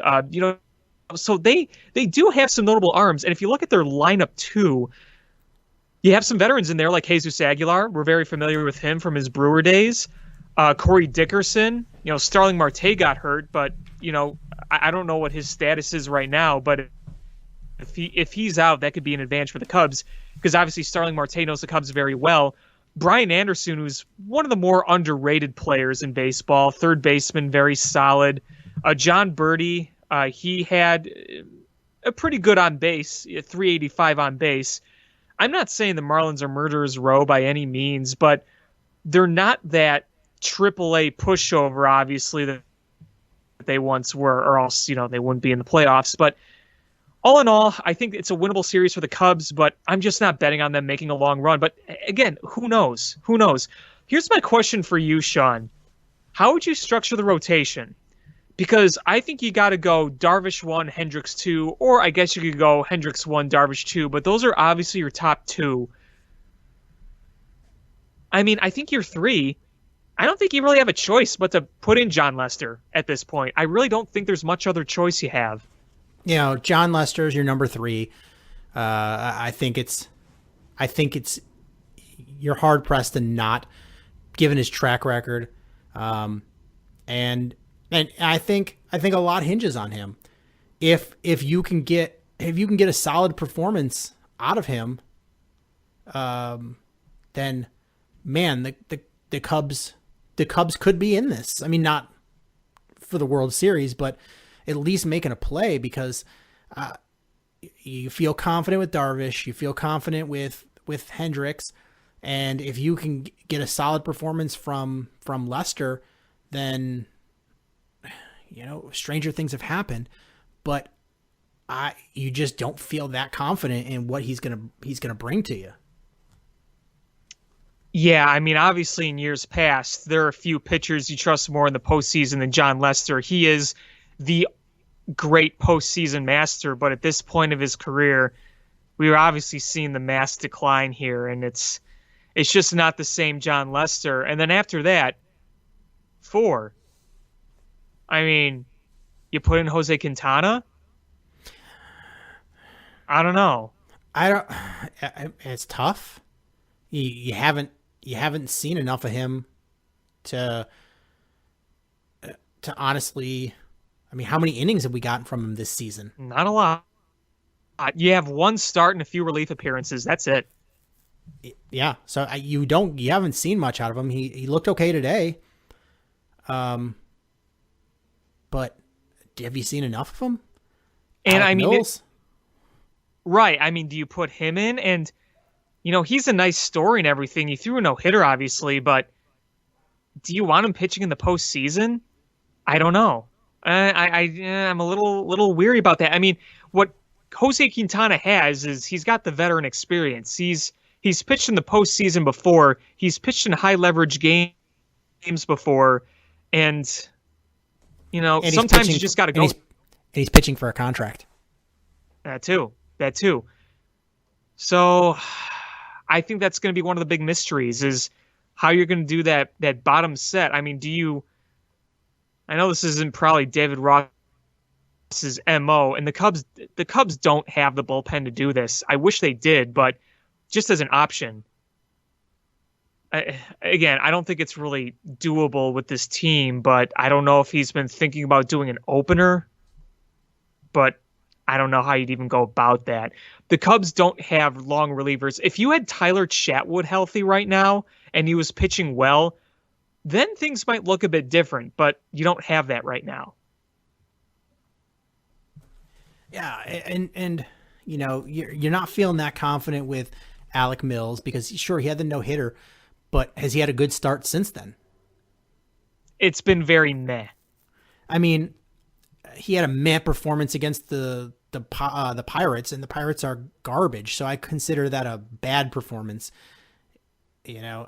It's I don't know what the right answer is. I think they're hoping that they can just sweep the Marlins and then not have to worry about it for a few days. And then they go to the NLDS, and then they got to worry about it. Yeah, then you have to worry about it. But I mean, you saw what John Lester can do when he's facing a team that can hit home runs. It was brutal against the White Sox. Alec Mills didn't get it done against the Pirates. I don't honestly. I don't know what you do. I really don't. Yeah, this is a tough one, man. That's where things are really going to get complicated here. But you got to take it one series at a time. Yeah, I mean, that's all you can really do. I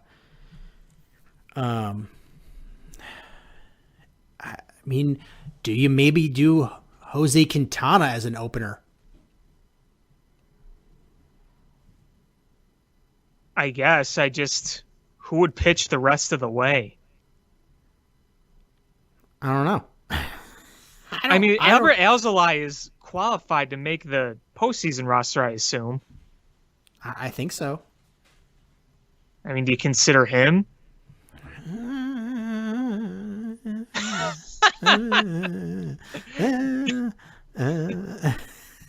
Please make this into a song. Number one hit. Sean contemplating things. I don't know, man. I don't know what you do. I don't know, and that's why you pay David Ross the big bucks, because then he has to decide. Yeah. This is not something that I want resting on, on my shoulders. No, I wouldn't want that either. Yeah, let me pull up season stats here.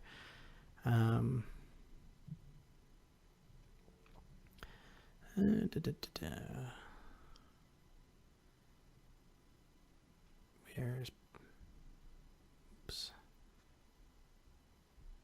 Come on. So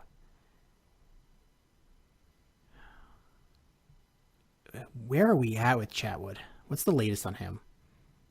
I haven't really heard much about him, to be honest with you.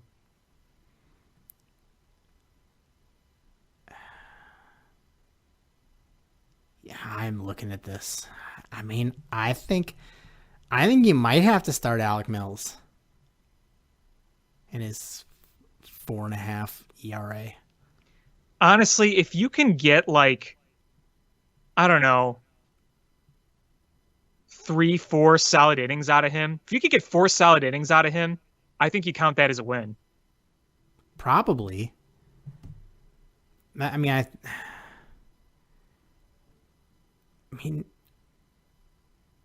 Alzolay hasn't had a bad season.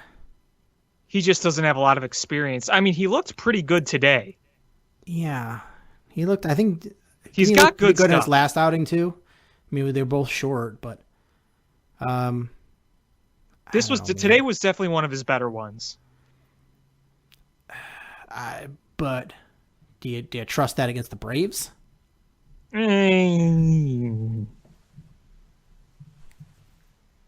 don't trust a lot against the Braves or any good hitting team outside our top 2 guys. So I don't know. I feel like you should just spin a wheel and let that decide. Yeah. So, I mean, I feel like at this point, the way the Cubs hitting is that, you know,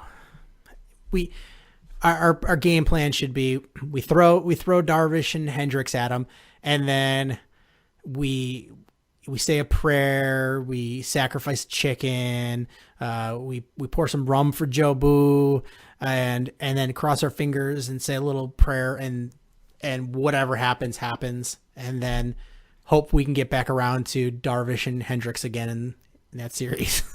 Sounds good to me. I mean, that's really, I don't know what else you do. Yeah, no, that sounds right to me. That's the reality of where we are, and I think we were expecting to have Chatty and Quintana, and that just hasn't been the reality. No, and that's gonna be tough. Yeah, and so we ended the series with a meaningful series with the Chicago White Sox.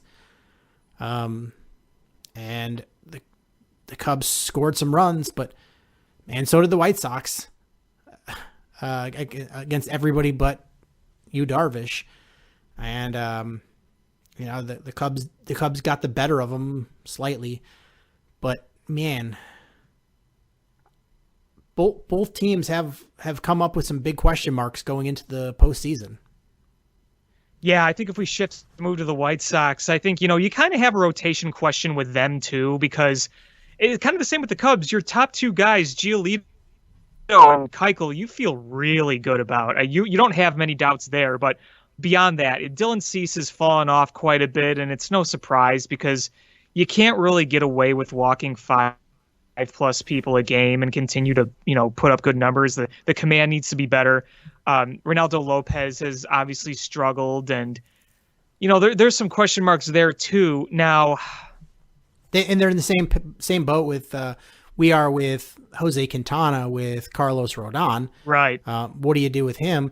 And you really handcuff that poor guy by putting him in. What was it with 3 on? Was it bases loaded? One of the worst managerial decisions I think we've ever seen. And, my biggest complaint about it was, listen, when you're a manager, there's probably a lot going on, and you're bound to make boneheaded plays or boneheaded calls and decisions. Every one of us have made a boneheaded decision at some point, and that's without probably the pressure that guy has on him. But the fact that he didn't own up to it, that's the big bummer for me. Yeah. When you make a boneheaded decision, when you see the result, you're like, oof, man, what was I thinking? And just the fact that he didn't own up to it. And we'll talk about the postseason and stuff, but eventually I want to get to what do you do about Ricky Renteria? Because I've said it, but I like the guy. I think he's a good guy to have in your organization, but he's not. And I think he was important to get the White Sox young players to this point. Mm-hmm. But who is that manager that takes over and gets them to the next level? Because there's a lot of analogous situations between where the White Sox are now and where the Cubs were a few years ago. And I think it's time to probably replace Ricky. Yeah, I think you have to at this point. I like him as a coach, but not as a manager. I mean, there is a reason the Cubs, after 1 year, ditched him and went with Joe Madden. I mean, they even said back then, they did some good things with the young kids. I think that he was able to get Anthony Rizzo back on track because he was scuffling before he came in, and helped develop some of the other kids as they came in. But, the in-game stuff was not great. I think the best role I said it then, I say it now, I think the best role for Ricky Renteria is like a roaming minor league scout. I mean, not scout, but like a coach, where he comes in and he works with players at all the different levels and helps guide them. And so he's not any responsible for day in, day out type stuff, but he is helpful to get all these young players to the point that they want. I think he's really great with young players, especially young Hispanic players, but he's just not, he's not the manager that's going to win you a World Series. Yeah, unless he does this year, but I think that they got to look into a veteran experienced manager, or just, somebody different. I think so.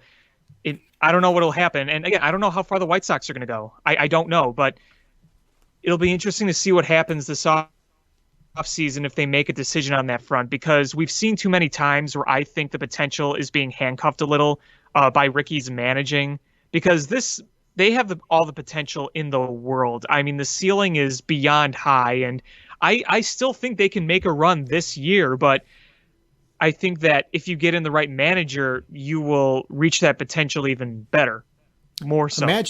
Imagine what that potential would be like if they had the National League MVP on their team. Oh, man. I mean, at least you're probably going to pitch James Shields, game 3 of the playoffs, right? Wow, that was mean, dude.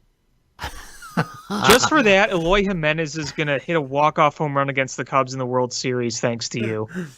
I just, I get a lot of grief about the Eloy Jimenez trade, so I just want to dish it back a little bit. That's fair. I mean, the White Sox, they got a tough matchup. Oakland's really good. They are. I mean, I think their road is better than the Cubs to get to the World Series, because I see the Twins beating Houston. I don't think Houston's that good, right, or this year. And you've seen the Twins 12 times this year, 10 times. Mm-hmm. So if you can get past Oakland, I think it could be a real good matchup, but I think the Twins are beatable. And then from there, you let probably Tampa and the Yankees beat each other up. So it's just that this first matchup is tough, but I think Oakland is beatable. Oh, they're absolutely beatable. I still think the White Sox can go on a deep run, and I know some Sox fans are probably a little uneasy right now just with the way things have gone the past week, but I look at Oakland's pitching staff. Outside Chris Bassett, it's really not that good. You got Mike Fiers, who's mediocre. You have Sean Manaea, who's okay. Frankie Montes has not looked good. Their bullpen is pretty good. Liam Hendricks has been really good. You have Joakim Soria, a former legend. He's had a good year. Mario Petit's been good. The lineup seems the batting averages are not high, but they seem to produce at the right times, and Matt Chapman's been on the IL. So I actually think the White Sox can easily win this. Maybe not easily, but I think they can. Here's the thing. If the White Sox start hitting again and their top of the rotation's doing good and they use the bullpen correctly, I think the White Sox can go on a long run because they have the bullpen right now that looks really, really good. You have that young kid you just drafted that throws like 100+ miles an hour. Garrett Crochet. I was actually about to bring that up next. I think that's going to be key, is to have a guy that throws that fast and that kind of nasty stuff to come in and in the postseason. I think that's going to be a huge decision. And it's funny. I think the Cubs tried to pull that one out of the playbook today with Bradley Marquez. And it just didn't work out. No, it didn't. No. But Garrett Crochet has just been throwing nasty stuff. And I think he's key to a run. I think he is. And, it'll be interesting to see. Yeah, I mean, if you get in a tough situation and you could bring him in and just fire flamers, I think that could be huge. I see the White Sox beating Oakland. I see them beating the Twins, and I think the Yankees beat the Indians. I think it goes to Rays Yankees, and it's probably Rays win that one. I think the Rays might be a tough matchup with the White Sox, but anything's possible once you get into that far. I think the White Sox go further than the Cubs in the playoffs this year, but and the arrow's still pointing way up. I mean, this was their year that we thought they made the playoffs and just got the experience. But I think the way things are shaping up and the bats that they have, if you can line up your rotation the way you want to, I think you can really make a nice run. I think so too. I think they're going to have I think they could very well have a long run. What will happen, I don't know, but I know Sox fans are a little on edge, but I'm going to try to calm you guys down. I think you guys are going on a run. That's my prediction. My bold prediction is they're going to go far. Every baseball team goes through some struggles. It just sucks that yours came when you were trying to win a division title. Yeah. But the way the playoffs are this year, it was just a weird playoff system. And honestly, I think you're fine. Honestly, if say you did win it and you flip-flopped with the Twins, you'd be sure Astros are an easier round one matchup than Oakland, but then you would just be playing Oakland in round two. So, I mean, you have to go through Oakland anyway. So, it all ended well. That it was meant to be. So it's not like you went on a disastrous run and it cost you the playoffs, or the division meant as much as it did in previous years. This was a hiccup. It was a bad time to have a hiccup, but you started putting some runs back up on the board against the Cubs, and I think it's going to continue for going forward. And I think you'll catch that fire again going into the postseason. It is kind of weird. You and I are both Cubs fans, but we're clearly much higher on the White Sox going on a run than the Cubs, even though the Cubs have the core that's had the postseason experience. But that is kind of how I feel. I just feel like they're the better team, the White Sox are, than Oakland, and I think that they're going to be built to be able to go further. It's just, if their pitching can hold up, then they can go on the run. That's going to be the biggest question. What's going to happen with both the Cubs and White Sox? That's going to be remain to be seen. I mean, we could be low on the Cubs and they could win the pennant. Who knows? But it'll be interesting to watch both these teams in the postseason, and hopefully it's better than 2008 where they both got clobbered in the first round. But that remains to be seen. I would love to see a Cubs White Sox World Series. I would hate that. I would hate the rest of the city dealing with it, but I would like to see it. I don't. I mean, then at least you guarantee that your city is winning and not have to watch the Yankees hoist up the trophy. Because if I have to listen to another New Yorker with 27 rings, I'm gonna clobber one of them. Yeah, it'd be nice to be like, well, Chicago got another. Oh man, I'm just thinking, somebody's gonna win the World Series and not get a parade. Yeah, right. Man, like that's part of the awesomeness is you get to have your parade and celebrate with everybody, and you're not going to be able to. The Tampa Bay Lightning are going to win the Stanley Cup, and they can't celebrate it in front of their 6 fans. I don't know. They lost Steven Stamkos. They lost a heartbreaker last night. That series ain't over. You know what? No matter who wins, why are there warm weather hockey teams? Ask Gary Bettman that question. I don't have an answer for it. So you're going to have a warm weather NHL champion. No matter what happens, it's going to be a warm weather NHL champion this year. And you can't get a Canadian team in there. You know, it would be hilarious if the Toronto Blue Jays won the World Series. You have a Toronto Blue Jays World Series win, and you had a warm weather hockey team win the Stanley Cup. But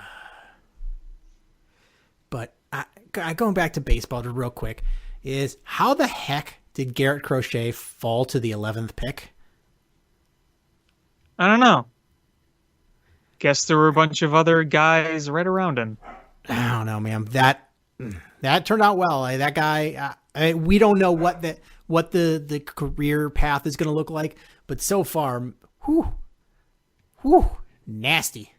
Yeah. And again, that's one of the reasons why I think the White Sox can go on a long run. That bullpen can really help things. Yeah, it's you keep in the game. The way the offense can score runs, if you can shorten the game with that bullpen.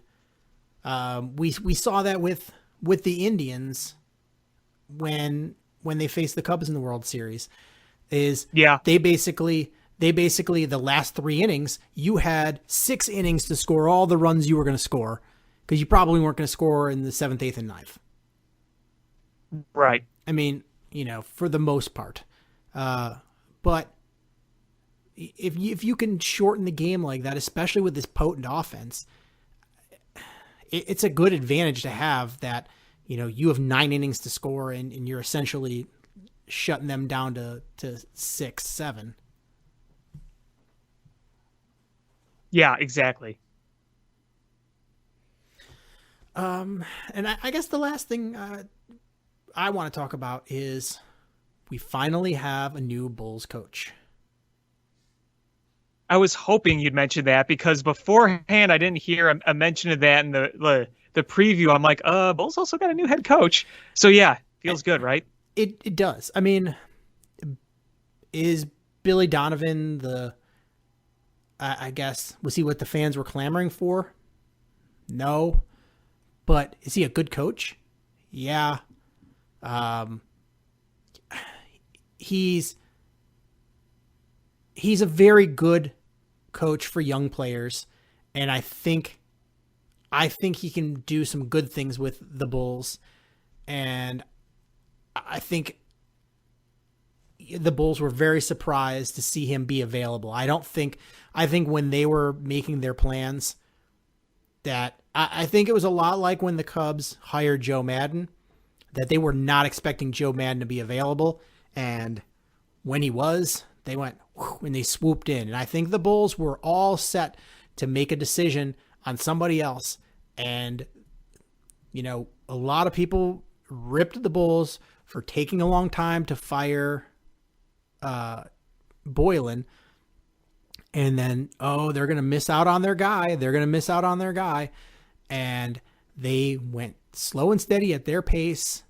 And they got the guy that was the best guy on the market. Yeah, give credit actually to ownership for saying, you know what, we want to open our wallet to get a good coach. And they did, because he was going to be one of the higher paid coaches. And, we all thought, are they going to get a guy like that? And Billy Donovan was in conversations, at least in the rumors, with other teams. There's plenty of other teams looking for coaches right now. And the fact that he came to the Bulls, and then, I listened to his discussion on Mully and Haw, and he was saying how Arturis really captured his attention, and they had such a great conversation. And right there optimistically tells me that this team is really changing for the better, and that they're already establishing a better culture. Because what kind of person would want to be associated with the Bulls the last 2 years? Nobody. But now it's different. And there's one guy. So, that last guy on the bench that doesn't really play ever, but he's like the motivator on the team, like Nazar Muhammad and Brian Scalabrese. Yes. Do you know who would be perfect for that role for next year? Who? He's a guy that has strong ties to Billy Donovan. He's a guy that has strong ties to the Chicago Bulls. Joakim Noah. Yeah. I'd actually be down for that. I mean, that's a guy that he's got leadership ability.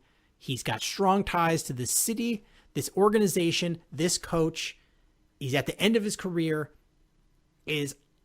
Why wouldn't you bring in Joakim Noah? He loves the fans. The fan loves him. This is one of the few instances where I'd say this kind of move would be a good one.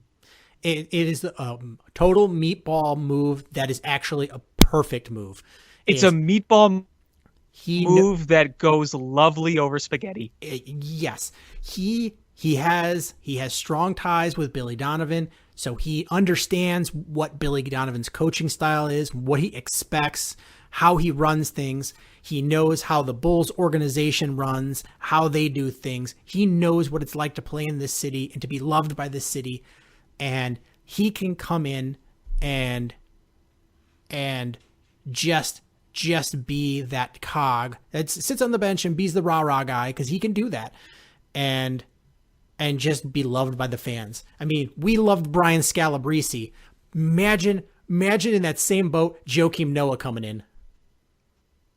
Yeah, fans would go nuts because of how much success he's had here, including an all-star nod. I mean, he was being talked about as a potential MVP at one point. Yeah. So I think that would be exciting, having Billy Donovan. I think maximizing the potential of the guys that you have, bringing back Joakim Noah. I love every bit of it. And I'm excited, and just I trust this system so far. I'm right there with you, man. It's a really nice breath of fresh air. It's this, and I've heard some weird rumors about the Bulls trading for like Chris Paul, I think I saw. And I was like, why would you do that? Yeah, I don't think that's happening. That guy handcuffs your salary for the next 2 years. When Otto Porter is an expiring contract that you can actually trade and get rid of the money and and get something for him. Expiring contracts are a great thing in the NBA. You can trade those. Exactly. And to take on another big contract. I mean, I think that guy's supposed to make like $40 million this year and next year. Come on. I don't think that makes sense. I think if you're the Bulls, you want to see what these young guys can do. You want to see what Kobe White looks like there. You want to see can you build around some of this young core, and is this the core that's going to get you to the next level? I see a big jump in wins next year. I mean, I do. I can see it too. Yeah, not like, oh, this is a team that's, a contender, but a team that's respectable. Yeah, a team that can move forward, that you see legit progress with. Where they're not drafting 7th again. Exactly.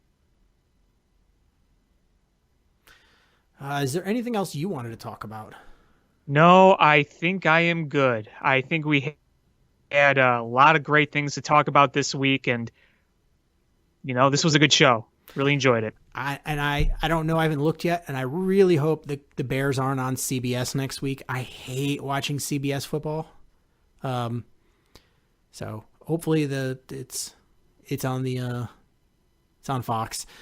But that's going to do it for this episode of Bill Swerski Sports Talk Chicago. I want to thank everybody so much for listening. Please hit subscribe however you listen to podcasts, whether it's iTunes, Stitcher, YouTube, TuneIn app, Google Play, Spotify. Share this podcast. That's how we grow the show. Follow us on social media at Swerski Sports, Facebook.com/Swerski Sports, SwerskiSports.com. And again, thanks so much for listening. And until next time, bear down. What a lucky break! The good Lord wants the Cubs to win! We thank Ditka and God for all they have provided. Cubs win! Cubs win! Cubs win! Oh, I don't want her. You can have her. She's a Packer fan. She can't fit in my van. And she looks like number New Yorkers. Smoking crack is not legal on planes. Bears 31 to -7. The Bears. Oh, when the Bears go bearing down.